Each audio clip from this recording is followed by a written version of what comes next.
안녕하세요, 아마따 여러분. 또 뵙게 되었네요. 지난 시간에 이어 오늘은 화장품 공장의 현장 실습을 나와서 계속되는 화장품의 설비, 기구의 구성 요건, 재질, 특성에 대해서 함께 보시지요. 필터, 여과기, 체입니다. 왼쪽 사진은 체, 오른쪽 사진은 여과기예요. 체는 꼭 주방에서 사용하는 체처럼 생겼죠. 필터 여과기 체의 사용 목적은 이렇습니다. 원료나 완제품에서 원하는 불순물을 제거하고 원하는 입자 크기를 얻는 거예요. 그러니까 덩어리 모양을 부수기도 하고요. 불순물을 제거하기도 합니다. 체와 필터를 사용하면 불순물을 걸러낼 수 있죠. 요새 많이 쓰시는 공기청정기 생각해 보세요. 필터가 여러 개 들어있죠? 공기 중 미세먼지를 거르기 위한 거잖아요. 같은 원리라고 보시면 돼요. 설비는 여과 후에 제품, 불순물이 제거된 원료나 화장품을 채취가 쉽게 설계되어야 합니다. 필터 여과기 체의 재질은 스테인리스 스틸이에요. 물질과 반응하지 않는 비반응성 섬유도 좋아합니다. 스텐 중에서는 스테인리스 316을 최고로 좋아하고요. 효율성, 청소의 용이성, 처분의 용이성, 제품 적합성, 전체 시스템의 성능을 고려해서 선택합니다. 압력을 고려해야 해요. 최고 압력을 가해도 잘 작동하는지 최대치를 시험해서 설계합니다. 다음은 이송 파이프인데요.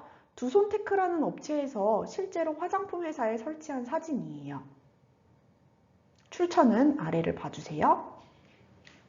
이송 파이프는 운반을 위해 사용해요. 파이프의 밸브와 부속품은 흐름을 바꾸거나 조작, 조절, 정지를 하기 위해 사용하고요. 작동 리모컨 같이 쓰는 거죠. 파이프의 기본 부분은 펌프, 필터, 파이프, 부속품, 밸브 이덕터, 배출기로 이루어져 있어요. 파이프는 물질을 이동시키다 보니까 제품의 점도와 유속을 고려해야 합니다. 그리고 설비가 늘 그렇듯이 교차 오염의 가능성을 최소화하고 역류를 방지하도록 설계해요. 발전된 형태의 파이프로 플랜지, 즉 이음새를 붙이거나 용접된 유형이 있는데요. 이 경우는 더 위생적이죠. 이송 파이프도 스텐을 좋아합니다. 스테인리스 스틸 304, 316을 일단 좋아하고 구리, 알루미늄으로도 만들어요. 어떤 것들은 부품의 게스킷, 파이프 도료, 용접봉 등도 사용하고요. 유리, 플라스틱, 표면이 코팅된 폴리머를 제품에 접촉하는 표면에 사용하기도 합니다. 이송 파이프도 특성상 압력이 중요해요. 최고의 압력을 고려해서 설계합니다. 또 사용 전에 시스템을 정수압으로 시험하고요. 설비는 항상 물질과 전기 화학 반응이 일어날 수 있기 때문에 주의를 기울입니다. 다음은 측량 장치입니다. 측량은 말 그대로 재보는 거예요. 중량을 재보는 거죠. 사진은 리봄 화장품 스마트 공장에서 원료를 측량하는 모습입니다. 측량 장치는 성분표에 나와 있는 양과 기준에 맞는지 중량을 측정하기 위해 사용해요. 그 외에 재고를 관리할 때도 쓰고요. 작업 조건과 요구되는 성과에 따라서 측량 장치를 선택합니다. 필요한 무게를 달 수 있는 적절한 측량 장치를 선택해야 하죠.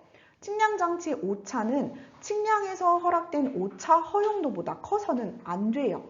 예를 들어 측량 오차 허용도가 플러스 마이너스 0.1g인데 측량 장치의 오차 허용도가 1g이면 안 되겠죠. 또 저울은 정확해야 해요. 따라서 정확성과 정밀성을 주기적으로 조사하고 검사해야 합니다. 이러한 측량 장치는 기계식, 광선 타입, 진자 타입, 전자식 등이 있어요. 측량 장치에 노출된 부분들이 측량에 영향을 주지 않는다면 보호 피복제로 칠할 수가 있습니다.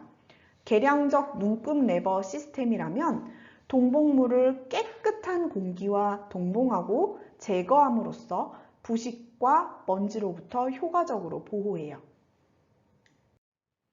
측량장치는 측량을 쉽게 할 수 있고 교차 오염이 최소화되는 위치에 둡니다.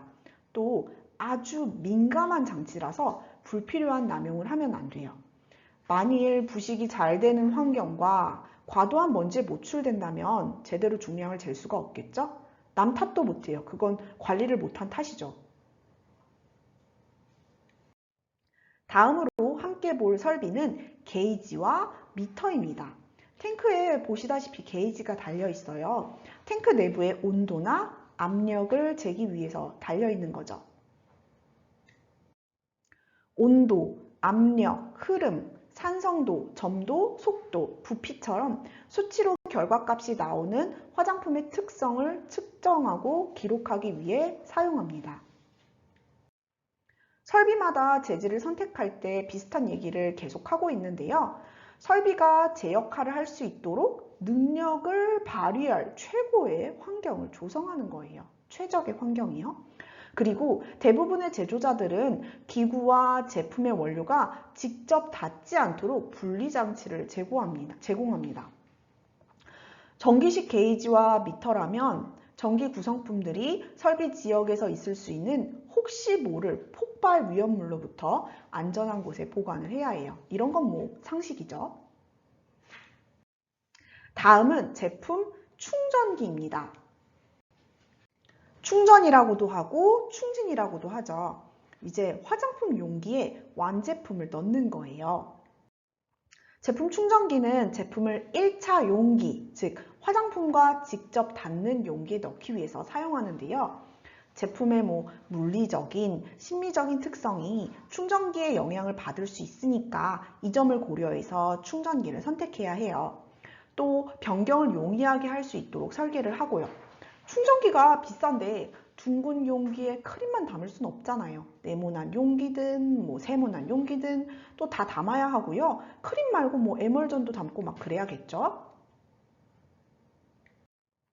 조작 중에 온도와 압력이 제품에 영향을 끼쳐서는 안 됩니다. 대체적으로 설비는 계속 온도와 압력을 잘 고려해서 선택을 해야 한다고 말씀드리고 있어요. 또 비슷한 얘기긴 한데 청소, 위생 처리 작업에 의해 부식되거나 분해되거나 스며들거나 여튼 제품에 나쁜 영향을 주지는 말아야 합니다. 설비 구성 요소 사이에 전기 화학적인 반응을 피하도록 설계하고요. 가장 널리 사용되는 제품과 표면 물질은 300 시리즈 스테인리스 스틸입니다. 300 시리즈 중에서도 304, 316 스테인리스 스틸이 가장 널리 사용돼요. 제품 충전기는 정확하게 화장품을 용기에 충전해야 하고 조절이 쉬워야 해요. 어느 정도 속도 보장도 가능해야 하죠. 화장품 납품 기한이 있잖아요. 정해진 속도에서 허용 오차 내에서 원하는 수의 제품의 충전이 가능해야 합니다. 그래야 화장품을 제조해서 제때 출하할 계획도 세울 수가 있잖아요. 지난 강의에 이어 공장 현장 학습 잘 즐기셨나요? 10가지 정도의 설비를 살펴보았는데요. 설비의 사용 목적, 선택 기준, 재질, 유형 등을 알아두시면 돼요. 여러분들은 이제 아마따 시크릿 노트와 함께 합격에 한 걸음 더 가까워지셨습니다. 모두가 마타조가 되는 그날까지 우리 아마따가 응원할게요.